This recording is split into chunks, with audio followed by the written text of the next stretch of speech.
Alright, section 5.4 is factoring polynomials, and some of this stuff will be review, some of it will be new, but you need to be comfortable factoring, so I've just put together about 8 factoring problems we're going to work through. So example 1, remember the first thing you always look for is a GCF, so between 4 and 12 you can take out a 4, and then between x to the 4th and x to the 3rd you can take out the smallest one, which is an x to the 3rd. And when you do that, you divide to see what's left. 4x to the 4th divided by 4x to the 3rd is just x. 12 divided by 4 is 3. And then x to the 3rd divided by x to the 3rd cancel. And this is just a warm-up one. There's nothing else you can do to this. That's just showing you how to take out a greatest common factor.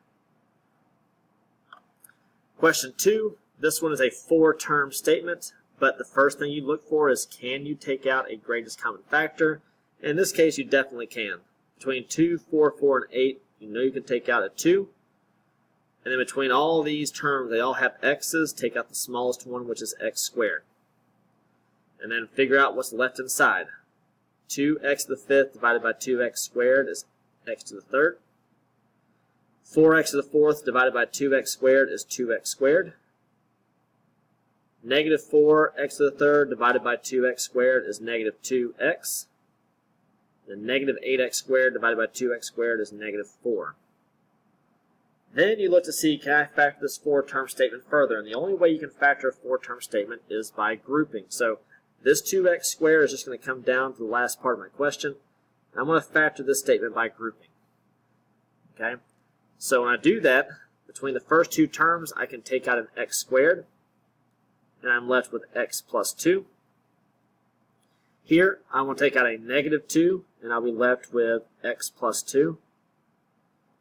So my final answer is the greatest common factor comes down. These 2 things are the same, they go together. And then my leftovers, x squared minus 2, go together. Now factor by grouping you should already know how to do, that's why I didn't really explain it too detailed, but that's as far as you can go. That's a squared term, it's a minus sign, but you cannot take the square root of 2. So that is your complete factored form. Alright, number 3. You can take out a GCF. Between 2, 2, and 24, you can take out a 2, and you can also take out an x to the 3rd.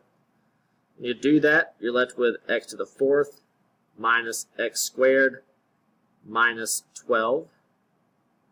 And since these 3 terms have decreasing exponents 4, 2, and then 0. They're decreasing at a steady rate. So we're going to look and see what factors of negative 12 get me a negative 1. And it's going to be positive 3 and negative 4. So my 2x to the 3rd drops down. Because this is an x to the 4th, I'm going to split up my x squareds. There's going to be a positive 3 and a negative 4. In this particular problem, you can actually go a little bit further. This is something we did back in chapter 4. That x squared minus 4 can be factored to x plus 2, x minus 2.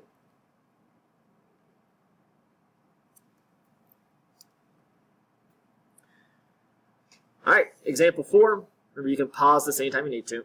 Example 4, we're going to use the formulas because this is a cubic expression. And the only way to factor a cubed expression is by these formulas. The first thing is, though, we have to make it look like one of these 2. So I'm going to rewrite this as something to the 3rd minus something to the 3rd. So what to the 3rd power gets me 27? It's 3. So I know that this is my a value, this is my b value. I'm going to plug it into this formula right here. So it's going to be a minus b, so x minus 3.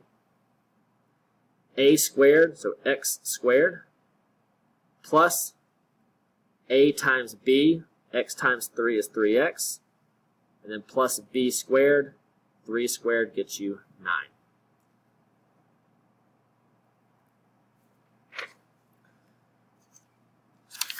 Alright, example 5, very similar. There is no GCF between 8 and 125. You can't take anything out. So we're going to use that formula again. I didn't write down the plus 1 because that's not what we're using for this one since it's a minus. So I got to rewrite this as something to the 3rd minus something to the 3rd. So the cube root of 8 is 2. The cube root of 125 is 5. So this is my A value, this is my B value. Use this formula again. A minus B is 2y minus 5. A squared, be careful here, when you square this A value, you're squaring the 2 and the y. 2 squared is 4, and then y squared. Plus 2y times 5 is my A times B, which is 10y. And then plus B squared, B is 5. If I square that, I get 25. Once you factor that, you will not ever be able to go any further. All right, example 6 is a two-term statement, but it's not a cubed expression and it's not a squared expression. But since it's even, it has an even exponent, if it's a minus sign, and if you can take the square root of this number 36, then you can factor it further. So just like we did back in chapter 4, but instead of splitting up x's, we're going to split up x squareds. And plus and minus square root of 36 is 6. And this one actually cannot be taken any further because you cannot take the square root of 6. So that's my final answer. All right, last two. Again, pause this if you need to slow down and rewrite the question. Question 7. This has three terms. The exponents are decreasing in the way we need them to. 6, 3, 0. They're all decreasing by 3. But we have a number in front of this first term. There's no GCF. So I want to multiply my first and my last to get negative 24. And I try to figure out what factors of negative 24 give me negative 5, and that is 3 and negative 8. So I'm going to use those factors to rewrite negative 5y to the third. Since it's a y to the third that I'm trying to rewrite, these have to have y to the thirds next to them. So positive 3y to the third minus 8y to the third minus 4. And all I did was rewrite that. 3 minus 8 is negative 5. So we got a four-term statement. So factor by grouping, you can take out a 3y to the third. You're left with 2y to the third plus 1. Here you can take out a negative 4, and you're left with the same thing, 2y to the third plus 1. So your factored form is 2y to the third plus 1, and then 3y to the third minus 4. And that's as far as you can go. These are cubed exponents, but you cannot take the cube root of 4 or 3, or 2 for that case. So that's as far as your statement can go. All right, number 8, you cannot take the cube root of these, even though this is a cubic expression, so there must be a GCF we can take out. So if you list out your factors of 24, and you think to yourself, which one of those will go into 81? Hopefully you realize that 3 is the biggest thing that goes into both of those. I can take a 3 out, and I'll be left with 8q to the third minus 27. So this 3 is going to drop down for my last part of the question, and I'm going to rewrite the inside here as something to the third minus something to the third. The cube root of 8 is 2. The cube root of 27 is 3. And just like the previous couple of questions we did, I'm going to use this formula to get my answer. That 3 drops down. A minus B is going to be 2q minus 3. A squared right here, we're going to square the 2 and the q to get 4q squared. Plus A times B, 2q times 3 is 6q. And then B squared is 3 squared, which is 9.